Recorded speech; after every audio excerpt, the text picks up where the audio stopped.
Good morning, heart and soul. So we are definitely on an adventure in faith. Yes. Well, let me speak for me.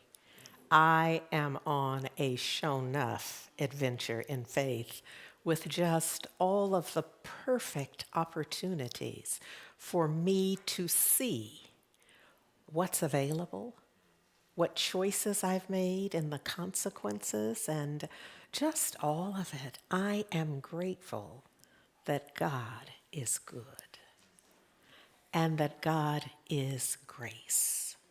Yeah. So good morning to you. I am in the get ready. And a part of what's exciting about Black History Month and on so many levels for Heart and Soul, because Heart and Soul is literally activating it's the presence of the divine in every area. So this is true for my life in a real way. I will not do true confessions right now, though, but just know and trust me. But also in the life of the organization. So I'm grateful to acknowledge to those of you who are not members of Heart and Soul or members of Heart and Soul who were not at the annual meeting that we are celebrating the new configuration of our leadership council, formerly known as our board of trustees, and now our leadership council. And so we're just celebrating the presence of new skill and energy. We have always been blessed with that. And for this leg of the journey, this particular configuration feels very special and appropriate. So join me in congratulating our newly elected council members, Ambessa Cantave, Sheila Lewis, and Sheila Smith. Scott was appointed last year. And certainly the interim board who was operating while we were on approach to the elections, Reverend Jack Elliott and Al Johnson and myself. So for Black History, though, shout out to our beautification team because there is just a magnificent display. Last week there was one that featured music, and this week it's literature. And so I am inviting you to be sure to, one, take a look, spend some time just taking in what is present there. And that's just a fraction. But ideally, it will activate our memory. It will remind us of a certain truth and a certain presence, yes? And you're also invited to enter the free drawing and to blah, blah, blah. Oh, they also have a Black History Month Black author book exchange table. I'm telling you, huh? So look how this is going to work. What you will do is you can select one of the gently used books and you can take it home. Now, where is that? Is that it's over there, clearly marked. Clearly marked for anyone literate for the literacy display. Clearly marked. And here's the rest of it. So you take one home, but when you get home, you select a book that you're going to bring back over here, yes? And then you'll put it right there, and that will be the way that we'll do that. So next week, even if you don't take one, you are invited to still bring a gently used book by a Black author, yes? That you can then donate. This is lovely. And I want to remind you that we still have more of the prayer beads that are in a bracelet. And the way that it works for me, and this week I have particularly needed to make use of it, but the way I have used it is that as something comes up for me, it supports me in remembering a truth that I was not present to. And so just the more one does that, the more imbued, I want to say, the beads are with the remembrance of the divine. So there's no magic. You have to do it. But in the doing of it, it's almost magic. So, and here's the thing. We looked at how we could support those of you at home who are like, get me some of those bracelets. Well, you'll either have to come in and get it or send somebody to be here during the service because, look, pre-COVID, when we were actively engaged in had an active center, meaning that we had folks who were doing sacred service during the week, and some of those folks would just take a part of the schedule and be in the office so that someone would be there to greet you and hand you what you had come for and support you and registering for things and all the things. We don't have that no more. And it's largely, we're awaiting it. We're forever speaking to you about those of you who do have time and are available and would be willing to help. But right now, we just don't have the folks on the roster who will support that. And so for right now, someone will have to be here on a Sunday in order to get you bracelets. We are tuned in, and there's so much that we want to do. We just are not there at present time. My prayer is that you understand. I know you guys, I see you looking at me kind of side-eyed, but I feel you. And I understand. I understand because you want the bracelets, and I don't blame you. But what I'm going to do is offer you our Black History video.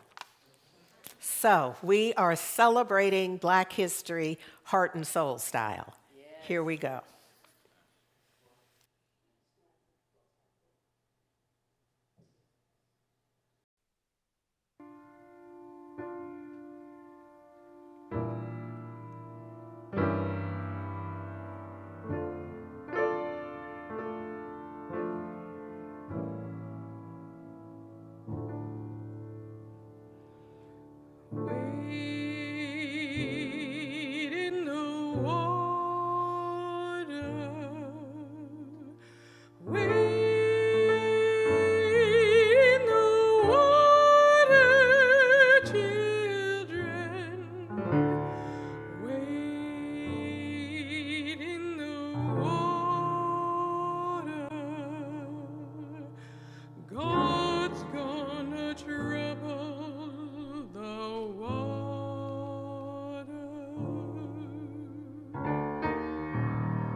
Hera malera, hera, hera madam way.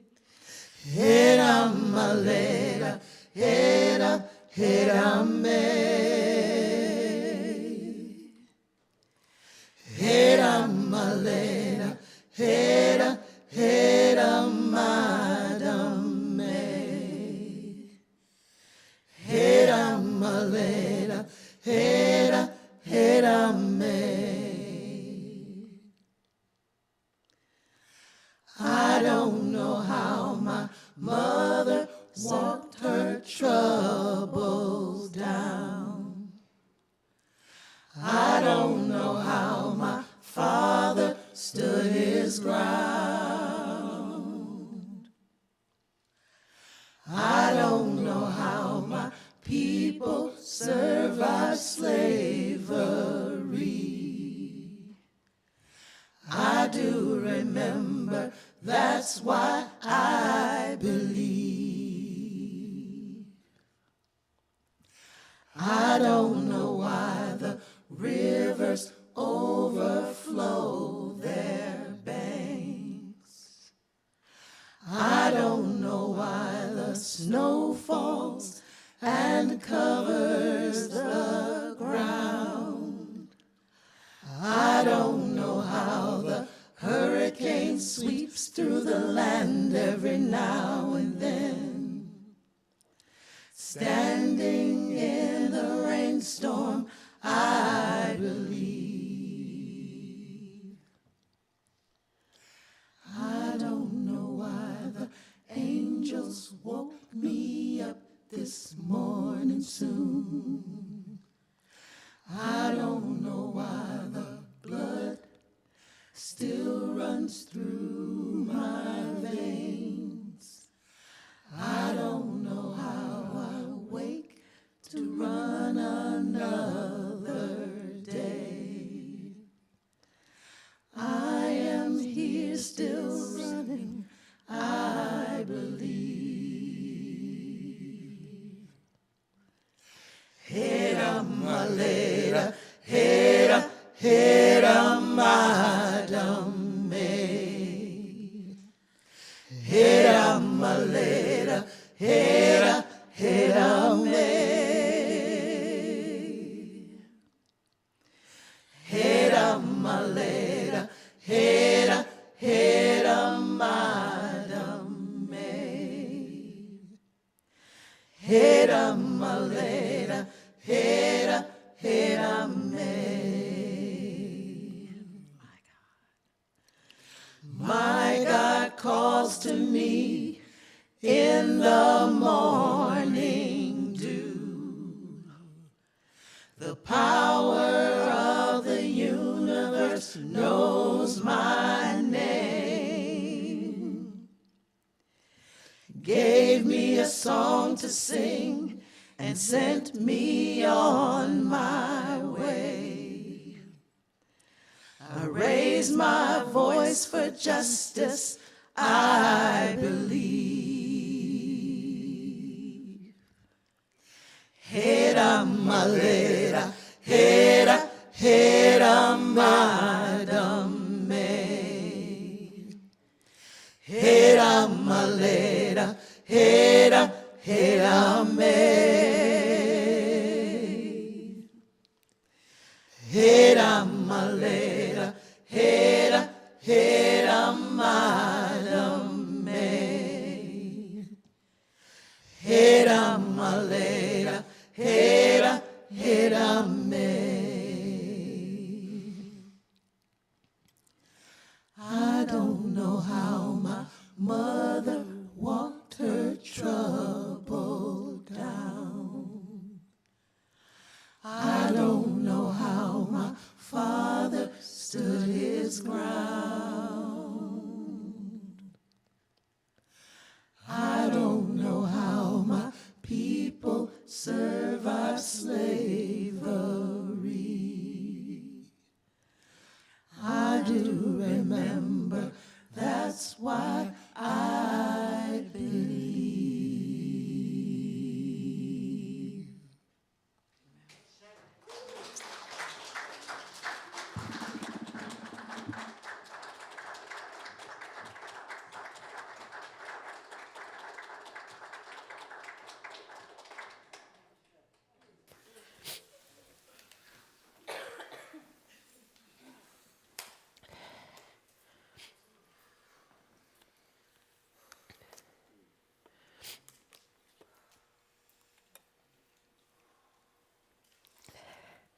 Thank you, Valerie Joy, and thank you.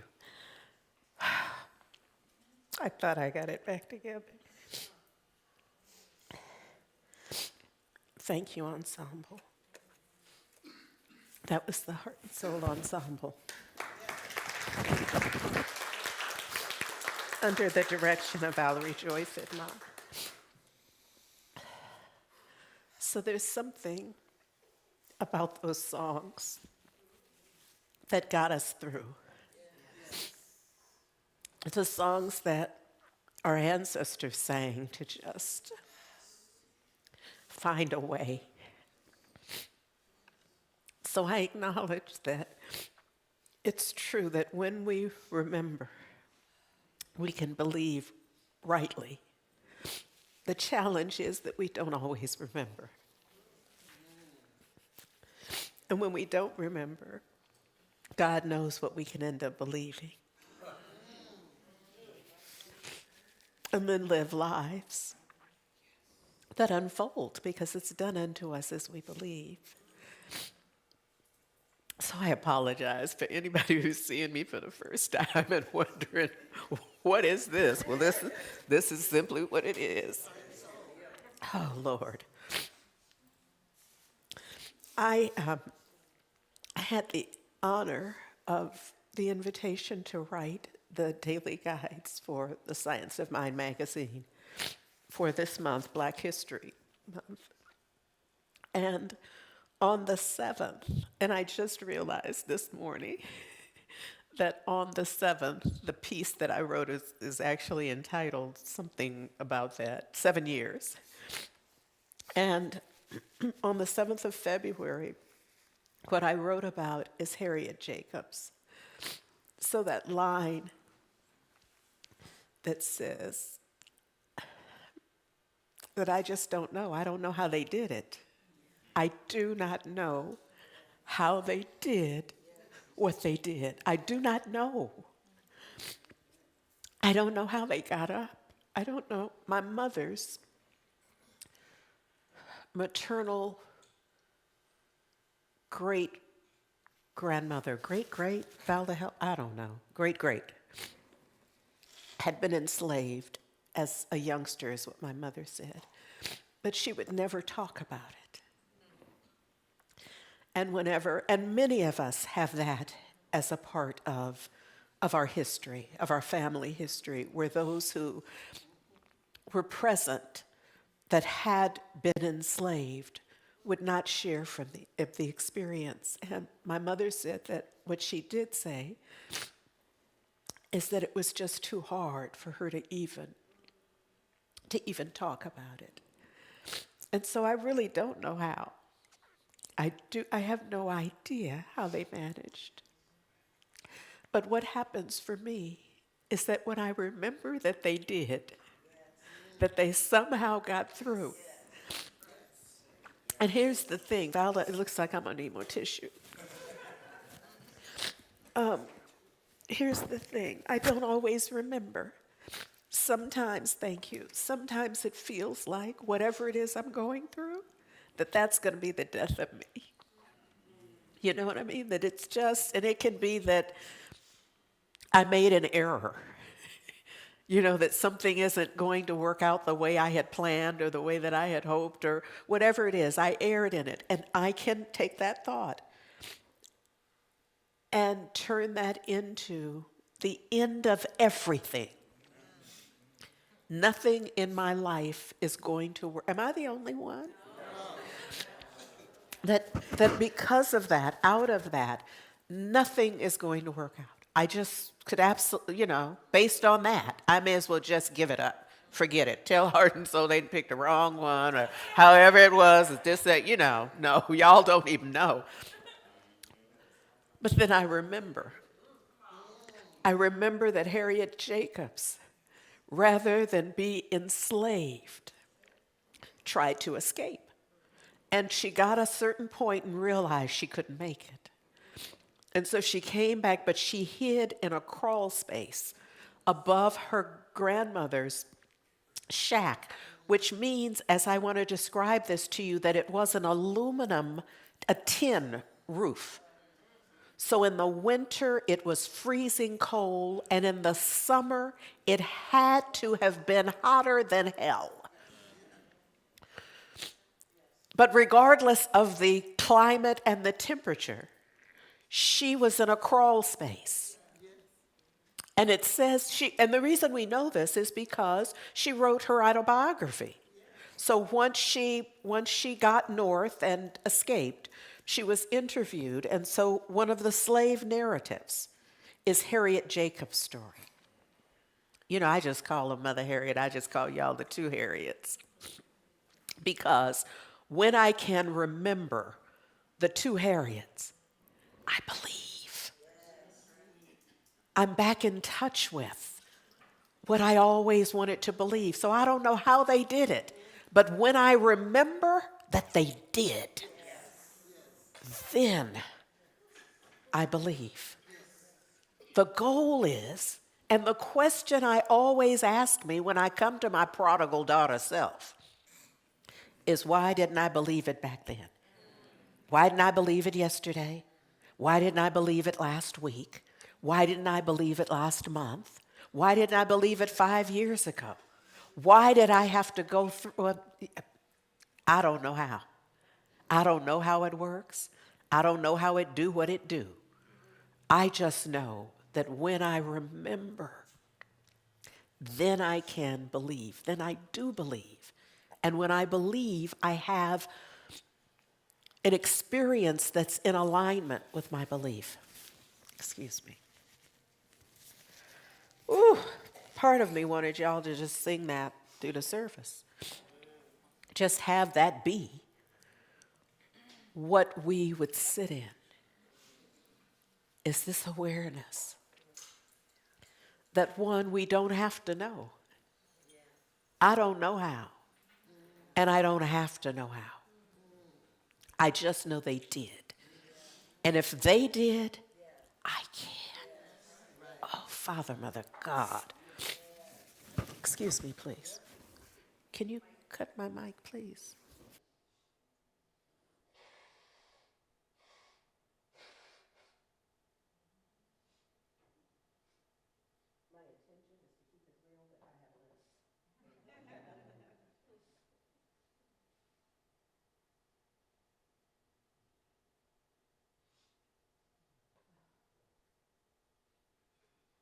Valerie Joy.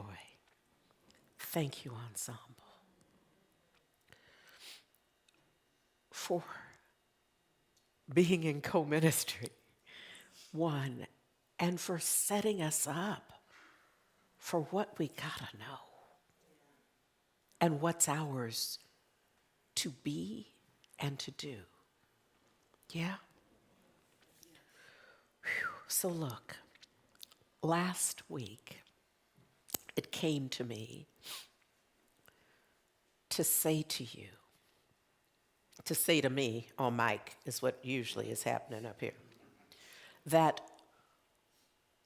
only your best self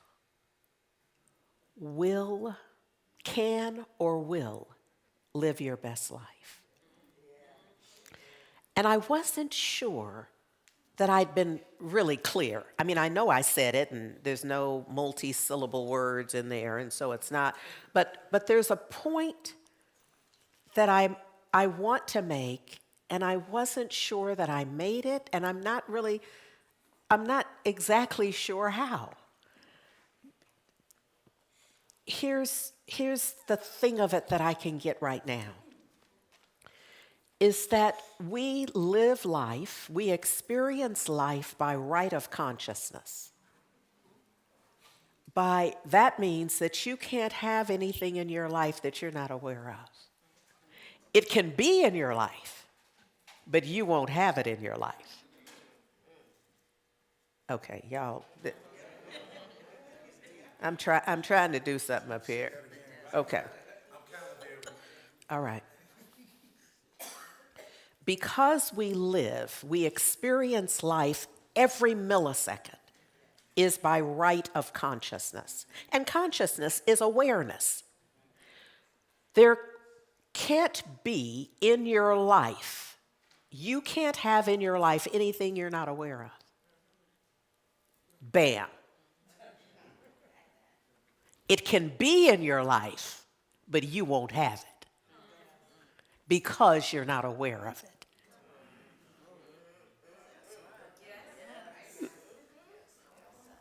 You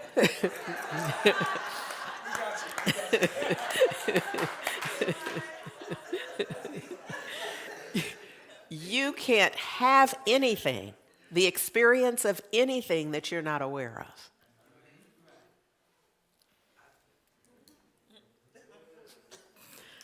But you can have something, opportunities, your heart's desire in your life, but the fact that you're not aware of it means you can't have it. Have the experience of it. Look, on the more macro scale of this, when we are praying and treating for money, and there are a bunch of folks in the spiritual economics class right now, and they are working it out. I can feel it. As y'all, or anyone who is practicing, you don't necessarily have to be in the class. You could be doing your 40-day prosperity. You could be doing whatever it is, whatever spiritual practice that puts you in the consciousness of you being the place where wealth, prosperity, abundance can unfold. Does that make sense? So whatever you're doing, here's the thing. When you get to the pinnacle of that, when you are the mental, emotional, spiritual equivalent to your vision, your heart's desire, and it's going to unfold, the mint will not print new money. Y'all don't know what I'm talking about. I'm just out here on my own today. Look. When it's time, when you are at that place where, as Reverend Ike would say, where money can't keep from you, you can't stop money from coming to you. Let me put it this way: you have ceased stopping money from getting to you. Y'all understand what I'm saying? When you get to that point, the mint there'll be no message sent to mint workers. So-and-so is ready for the money now, print it. The money is already in circulation. It's already wherever it is you're going to get it from. I don't know that you really. Y'all at home, I'm just going to be with you. Look.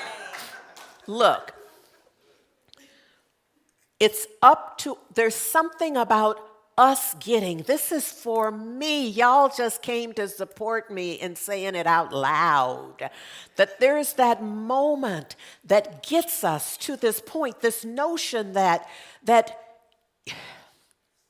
there's no way for you to have your best life and you not your best you.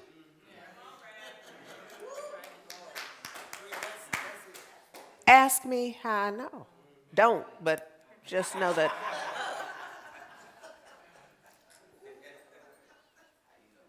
Sometimes I think I come sometimes my message is aspirational for me. And sometimes I'm preaching from the valley, baby. You understand what I'm saying? I'm like, ask me how I know. This right here, I got the stripes to prove this. This right here, I know for sure. Only your best life will only be lived, experienced by your best you. And if you have a vision for a better life, you're not the better one yet.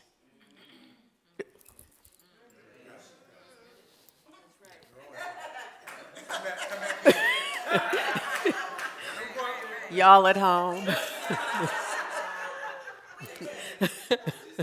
Look,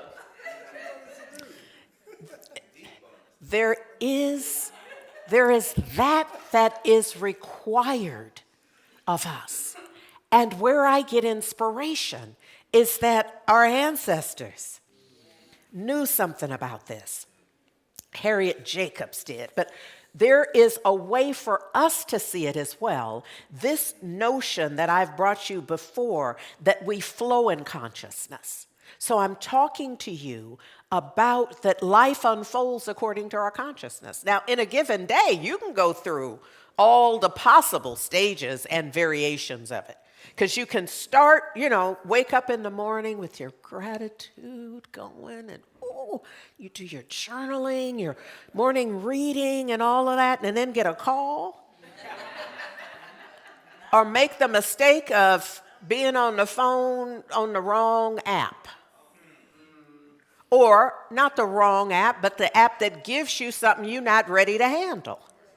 And stay in your mindset. Stay in your desired consciousness.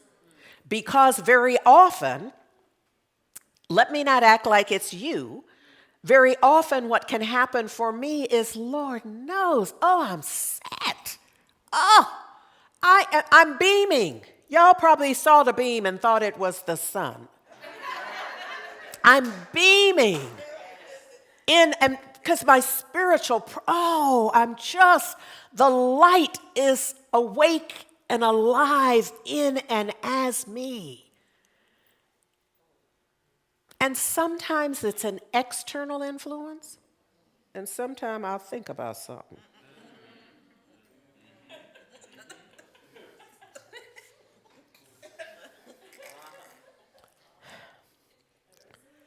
And Lord knows, I wish that I could tell you, with all of these years of being a practitioner and a spiritual coach and then ministry and all the and the little doctorate, all the stuff. You see what I'm saying? The trappings of it all.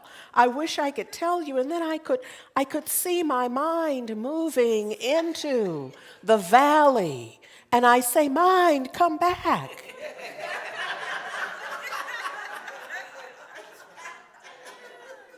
She gone. She gone. And I am left not knowing which way is up. But it requires, this is why our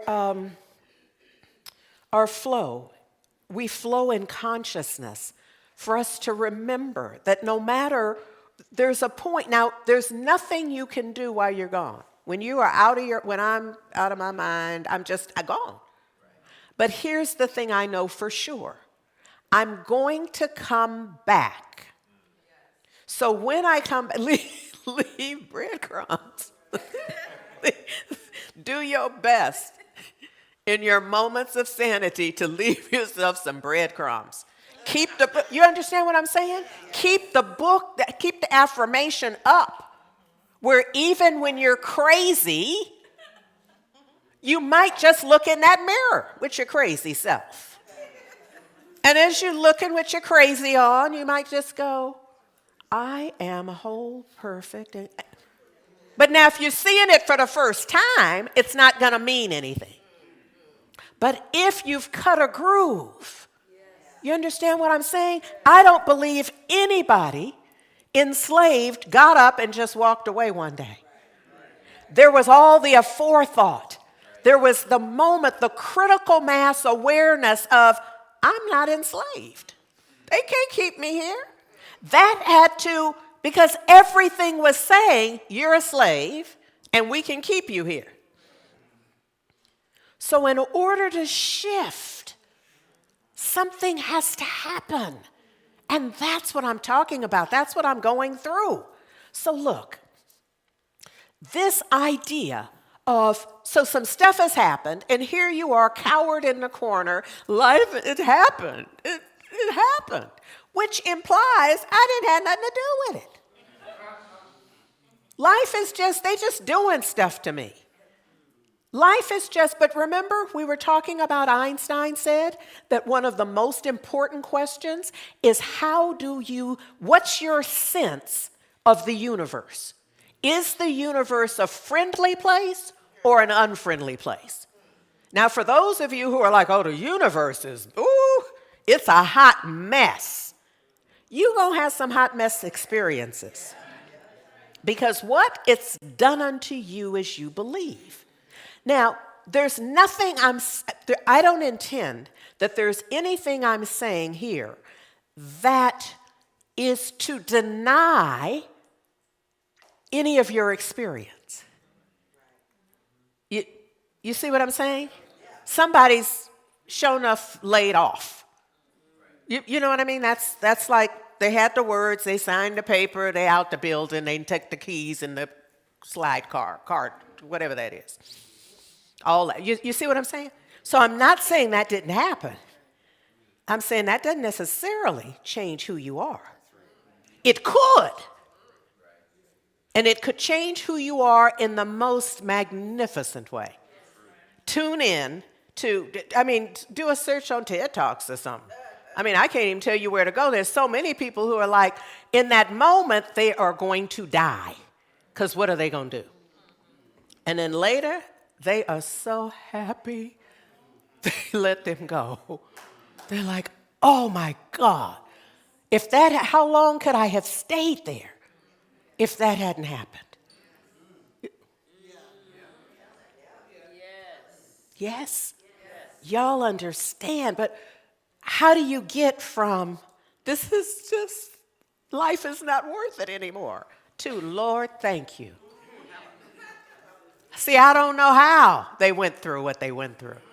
But I remember that folks have gone through worse, live to tell it, and celebrate. So I don't have to understand it. But I got to remember that there's more to the story. So in that little corner, you see the bridge? The bridge to traverse is let go of blame, shame, and regret. Now, you can't do that if you don't feel worthy, though. I just got to tell you. If you don't feel worthy, you're going to stay right there. But that's okay. You just can't live there. But you may have to be there until you make up your mind, prodigal son and daughters, that you're not going to be here no more. Because you know what that story is. It's just there's a moment where I come to myself. There's a moment when I go, this ain't from... That stack of tissue, you know how we do. We might have gone through a whole box because it's awful. It's horrible. I just don't know what good. And then we come to ourselves. We come to ourselves. And I'm sure there's a certain truth in that, lowercase t. There's a certain truth in my feeling that, in my experiencing that, but there's a greater truth. And that's always available. So for the next few days after, so on the 7th, I wrote about Harriet Jacobs. And then for the next few days, it was a love letter to allies and advocates and co-conspirators. Because in my life, well, I've been grateful when folks have shown up, but there's been a fair amount of me looking at the folks who are not of obvious African ancestry.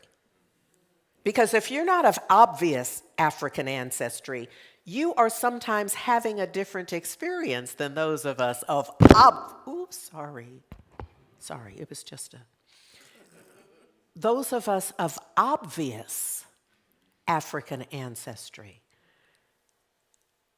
oftentimes have a very different experience. You may be of African ancestry and identify as that, but you aren't necessarily identified as that. You may self-identify, but others may not, which means you may have a different experience.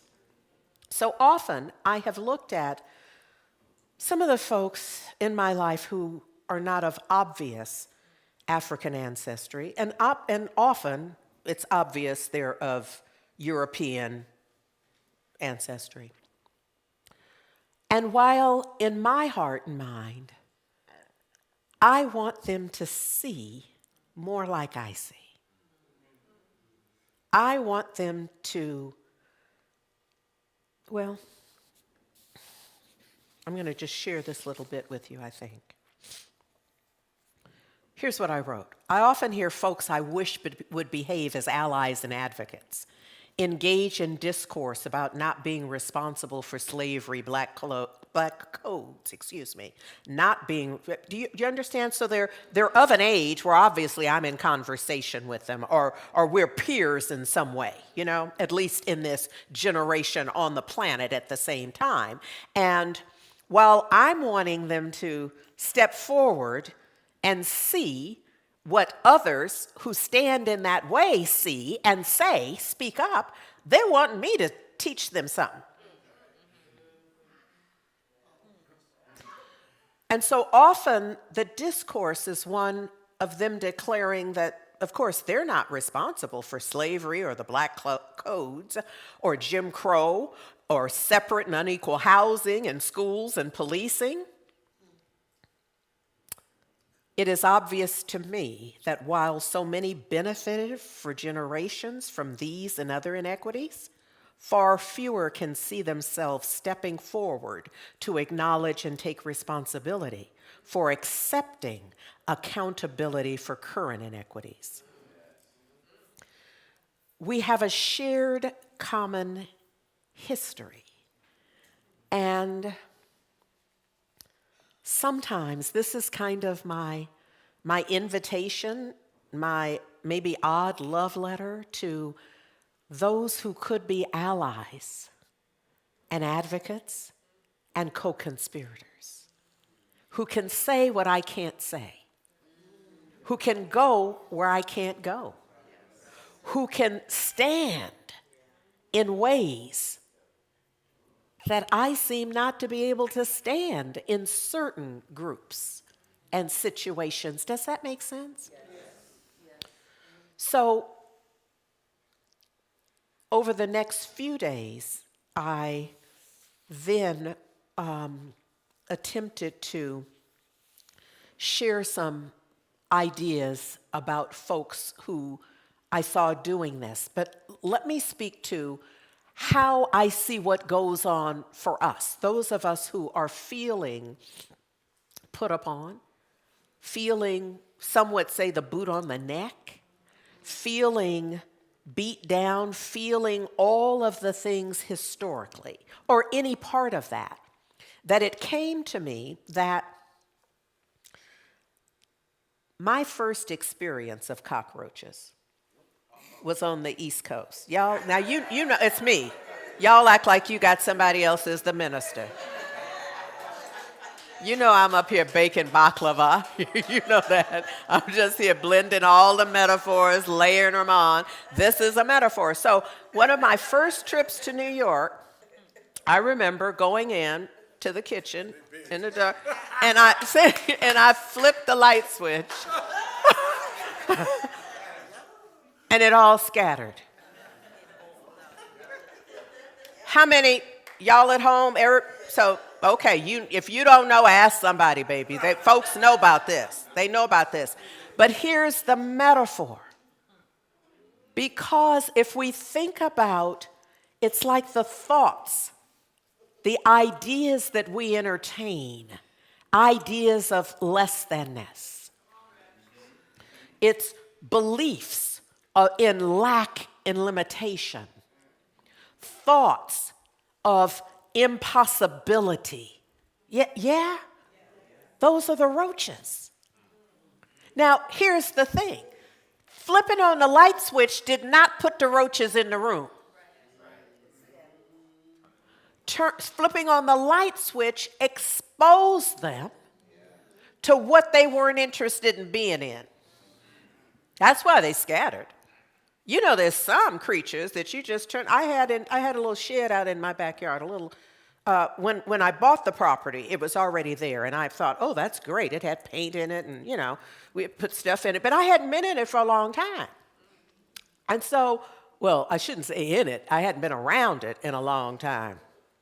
And so we're out doing some stuff in my yard, switching some stuff. And I opened the door, and this, what was he? Not a raccoon, a possum, did this here.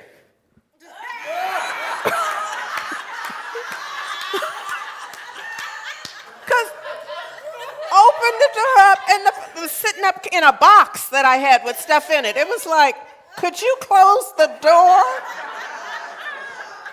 So all of the mess that you have going on in you is not going to scatter in the light right away. You see what I'm saying? Some of it you're going to have to really just leave the door open.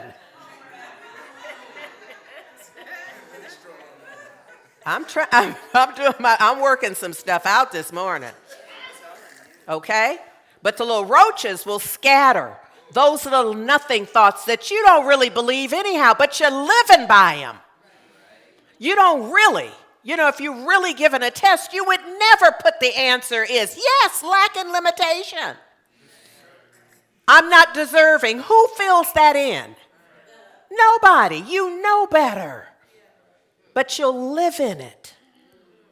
But the flipping of the switch is the remembering. It's remembering the truth. And in the light of truth, a lot of this mess will scatter. Do I have fresh water in here? Thank you. I have just worn all of my little systems out. And probably the people too. Look, I'm just trying to see.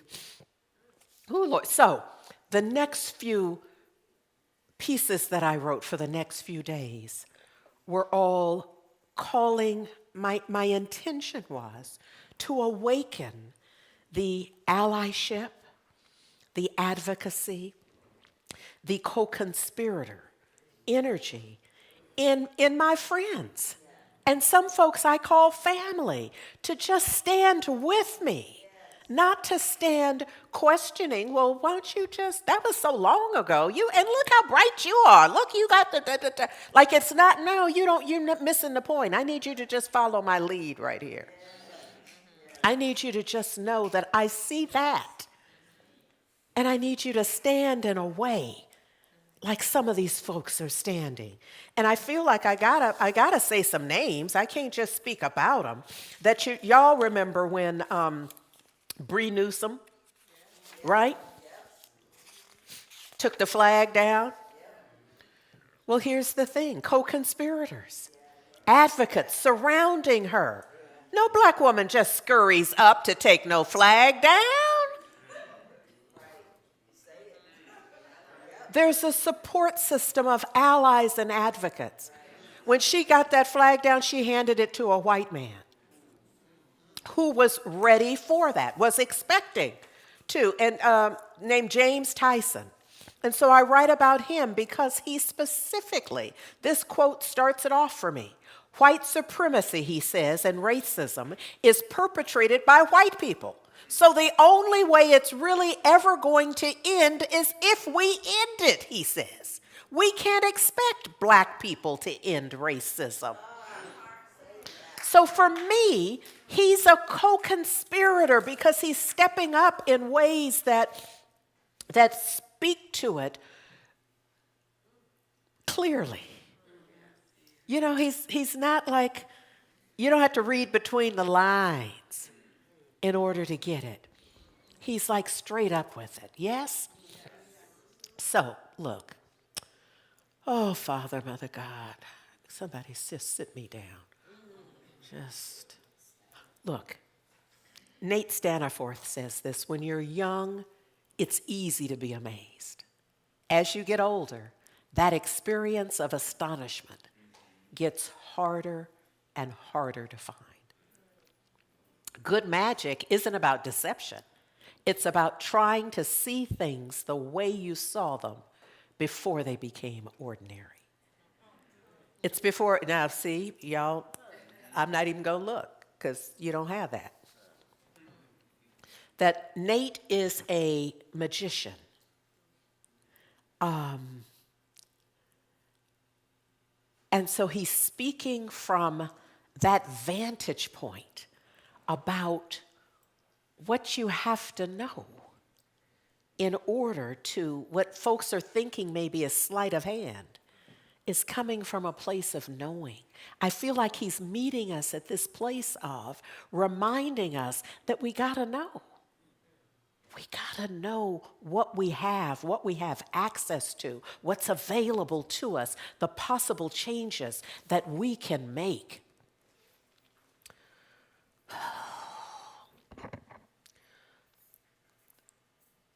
Your ultimate goal in life is to become your best self. I've already told you, only your best self is going to get that best self life.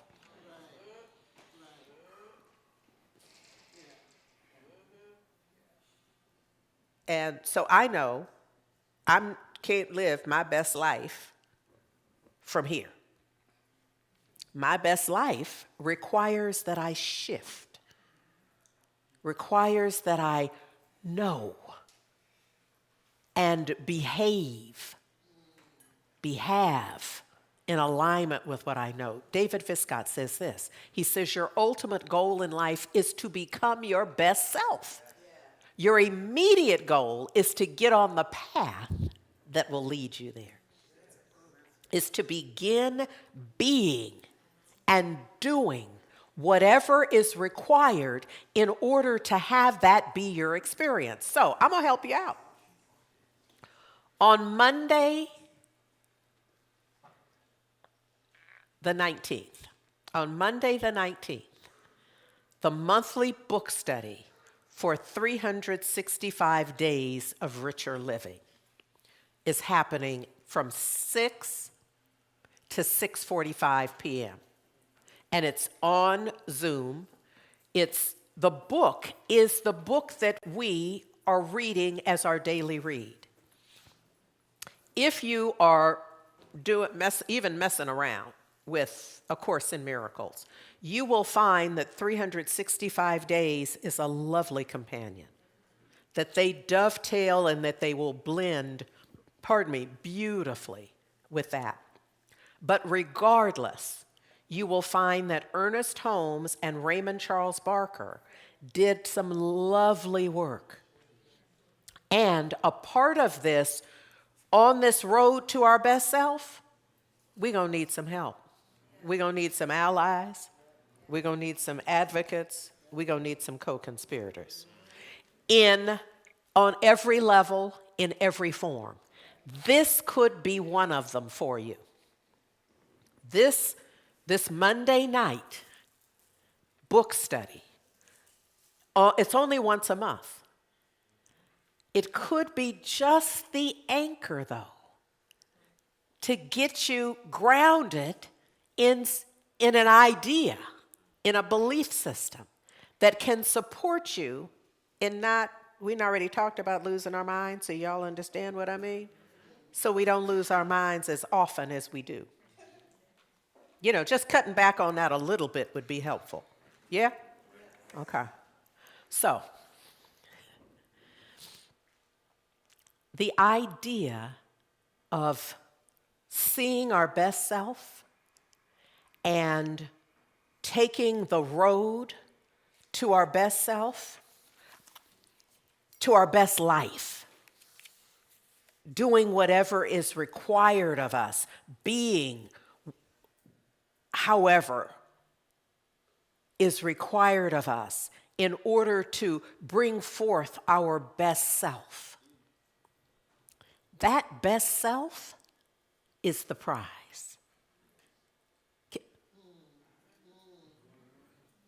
Because when I think about this notion of keeping your eye on the prize, during the day, you'll be called to look any number of ways, to entertain any number of ideas and suggestions about who you are and how you are. And somebody would say whose you are. That the day will will call you into question unless, of course, you have your eye on the prize. You know, the song and the ancestors say that I wouldn't take nothing for my journey now. Keep your eye on the prize.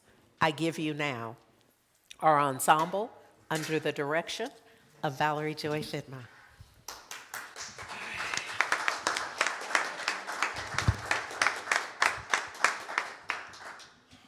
All right, family, we're going to need your participation, okay?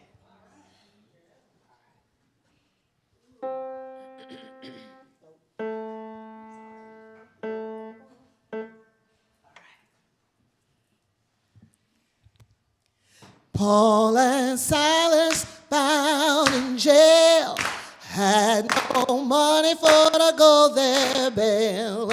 Keep your eyes on the prize.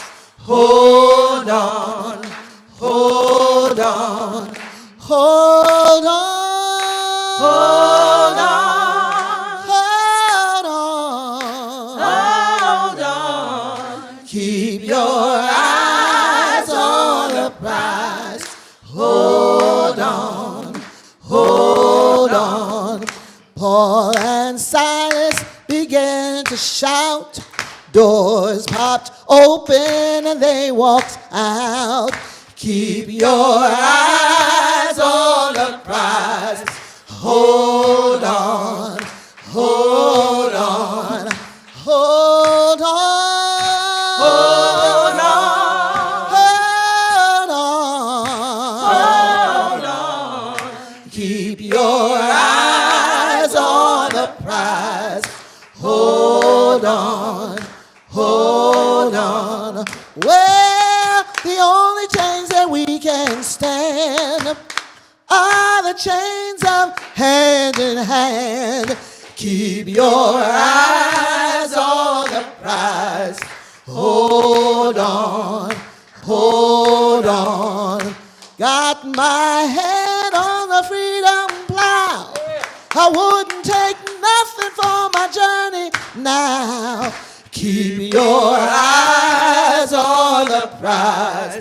Hold on, hold on, hold on, hold on, hold on, hold on. Keep your eyes on the prize. Hold on, hold on. Paul and Silas were bound in jail, had no money for to go their bail. Keep your eyes on the prize. Hold on, hold on, hold on, hold on, hold on, hold on. Keep your eyes on the prize. Hold on, hold on. Well, the only chains that we can stand are the chains of hand in hand. Keep your eyes on the prize. Hold on, hold on. Got my hand on the freedom plow. I wouldn't take nothing from my journey now. Keep your eyes on the prize. Hold on, hold on, hold on, hold on, hold on, hold on. Keep your eyes on the prize. Hold on, hold on, hold on, hold on, hold on, hold on. Keep your eyes